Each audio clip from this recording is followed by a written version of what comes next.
Korupcija u zdravstvu prešla je kritičnu crtu. To je izjavio početkom juna, dakle pre nekoliko mjeseci, Ljubiša Milanović, specijalni savjetnik ministra zdravlja sa specijalnim zadatkom da se bori protiv korupcije i ovog jutra je gost jutarnjeg programa. Dobro jutro, dobrodošli. Dakle, od juna do decembra i gde smo sada sa korupcijom i sa kritičnom crtom? Pa nigde. Nigde? Nismo se pomakli, ni malo. A zašto nismo? Samo zato što institucije koje treba da se bave tom problematikom bave se teorijom. Šta je korupcija, kako je korupcija nastala, a ne vidim plodove rada. Znači, korupciju treba sprečiti, o korupciji ne treba pričati. Dakle, koje su institucije? Jer i kada je došao na mesto ministra, ministar Stanković je rekao da mu je to jedan od prioriteta da suzbije korupciju i rekao je da ministarstvo ne može samo, tražio je pomoć. Koje su to institucije bez kojih vi ne možete da radite? Pa mi ne možemo da radimo, zna se, prvo ne možemo da radimo bez MUP-a i ne možemo da radimo bez tužilaštva. Ajde da ostavimo po strani ove agencije za borbu protiv korupcije i ajde nju da ostavimo po strani, ali znači ove dve institucije su na prvom mestu. Ali evo, pre krajem septembra ministar je rekao da je nekih 8 istraga u toku bilo u tom trenutku, da nije želeo da govori koje istrage oko korupcije, u kojim institucijama, ali da će reći šta se s tim dešava. Pa evo, ja ću vam dati sad jedan banalan primer. Znači, ja sam pre 2,5 meseca otišao u gradski SUP sa jednim predmetom kompletiranim, znači ne samo što nije napisana krivična prijava, znači sa svim dokazima. Otišao sam kod nadležnog načelnika, doneo predmet, dragi gospodin je svo vreme gledao crtani film, možda ste vi puštali neki dobar crtani film u to vreme. I onda, kad Paja Patak tamo nije radio to što treba da radi, onda bi je usput me pitao o čemu se radi, ali mu je prioritet bio crtani film. I kad se završio crtani film? Pa nažalost nije se završio crtani film, on je rekao da li ja... Nikad se nije završio crtani film? Pa do danas nije, ja ne znam. Možda je i CD neki, ne znam, koji se vrti non stop. On je pitao da li tu postoje svi podaci, ja sam rekao da postoje, pa kaže onda napišite vi krivičnu prijavu. Pa kažem dobro, hvala gospodine, doviđenja, uzmem i odem. Znači to mi je jedan ovako flagrantan primer šta se radi i kako se radi. Znači to mi je deo odgovora na ovo. Drugi deo odgovora vam je vakcine. Znači javna je tajna da je gospodin Radosavljević, specijalni tužilac, vratio krivičnu prijavu, znači da se koriguje, da se izbaci 8 imena sa toga i da vi sad u zatvoru imate samo 3 osobe, a ostali, znači ja ne znam dokle ide ta bahatost, dokle ide ta samovolja, dokle ide ta selektivna pravda. Imate ministarku pravde koja je decidno rekla ne, on nije kriv. I o čemu mi pričamo danas? Vi hoćete da kažete da ste potpuno nemoćni, dovedeni ste sa specijalnim zadatkom i da ste sami na kraju u tom poslu, dakle da ste potpuno nemoćni pred institucijom. Pa ja nisam nemoćan, znate šta? A šta možete da uradite? Ja nisam nemoćan, nije ni moj ministar nemoćan. Najveća stvar koju je on uradio, to je da nije otvorio nijednu aferu. Što je čudno, vi znate, kogod dođe na vlast, njega prati nešto. Mislite, nije napravio aferu? Naravno, znači po meni je to najveći uspeh ove garniture koju je ministar doveo, a sve drugo je, znači nismo mi pogođeni, pogođena je država i pogođeni su građani. Znači ja sam samo pogođen profesionalno što ne možemo da realizujemo. Znači ja sada u ovo vreme bi trebao da budem ili u tužilaštvu ili u policiji i da pričam o ovome, a ne da pričam s vama.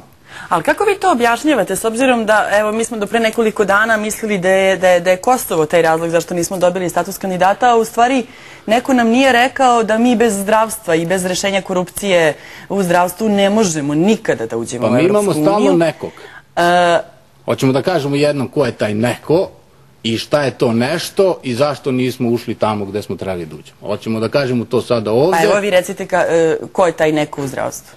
Ne u zdravstvu, pa nije to zdravstvo. Zdravstvo, pazite, 20 godina imate problem u zdravstvu, možda i više. I vi sada očekujete da mi za 5 meseci, 6 meseci rešimo. Ne, mi smo sagledali sve aspekte, sve probleme. sve vidove, pa znate šta, mi opet ćemo izneti ovde na 100 probleme. I svi iznose probleme. Kogod dođe, on iznosi probleme. Ajmo da rešenja. Ali znate šta, ti problemi o kojima vi budete govorili, o kojima vi govorite, to nisu problemi nekih stručnjaka. Vi ste pozvani da tu situaciju rešite. Kažete da ne možete sami, onda izvolite, recite šta je problem. Sad ću vam reći. Pa prvi problem je to što moj ministar je zbog mog dolaska i mog naimenovanja imao strahovito puno problema i strahovito puno pritisaka. Koje vrste? Koje vrste? Pa svakakve vrste. Znači i političke i bilo kakve. Zašto? Šta su očekivali? Da će dovesti časnu sestru koja će da ide sa kandilom i ujutru kad dođu lopovi na posao, ona još da ih osvešta. Ne znam, ne razumem. Znači bio im je problem zašto je došao neko ko zna svoj posao. Da. Pa su onda, naravno... Vi ste iz Poskoka došli da kažem gledalcima da biste se... Naravno, da li sam ja ovakav ili onakav, znači treba da dođe neko ko zna posao. Dalje problem? Dalje problem je struktura, generalno politička struktura. Ne možemo mi da pričamo samo da rešimo problem u korupciji sa policijom, gde su Dačiću vezane ruke.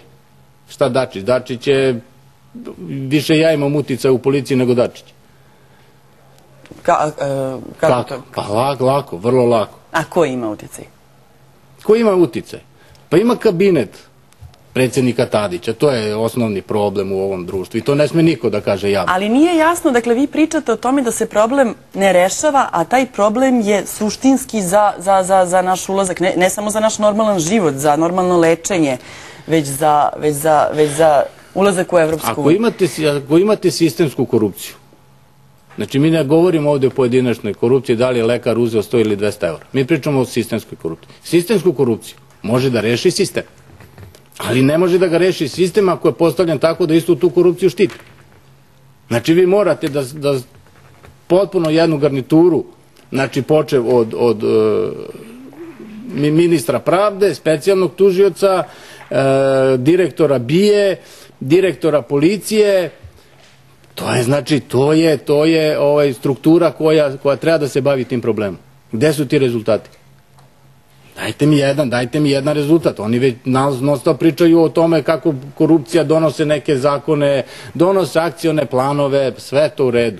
Ali gde su rezultati? Dajte mi rezultate. Da li je to vaš odgovor onda Granskom sindikatu zdravstva koji je pre nekoliko dana rekao da postoji korupcija u zdravstvu, ali da je najveća na tenderima, na tu gde su? Vi kažete da, u pravu ste. I ne možemo to da rešimo. Pa znate kako možemo da rešimo? Možemo da rešimo kada bi policija, znači kada bi Dačić imao odrešene ruke, da napravi jednu specijalnu jedinicu koja će se baviti problemom u zdravstvu. I koja bi došla i ušla u zdravstvo i narednih 6 meseci pretresla osnovne probleme koji se javljaju. Znači imamo tendere, sad imamo ovaj problem koji je po meni mnogo veći od tendera, a to je ispitivanje ovih lekova na ljudima. Gde se opet uzima novac. Na koje tačno lekove? Sad, ja vas molim da sve što kažete da objasnite gledalci. Pa to su takozvana klinička ispitivanja. Ja razumem klinička ispitivanja, ali klinička ispitivanja se vode na živim ljudima. Gde vi posle 2 godine ispitivanja opet nemate rezultate. A što je najgore, neko za svo to vreme uzima novac. A ko je to odobrio? Ko je to odobrio? Pa čim odobri, znači postoje ustanove koje odobravaju i to ispitivanje. Ali u redu da ne idemo da li je to dobro ili nije dobro. Zašto? Ako se već ispituje zašto se uzima novac, to je ono što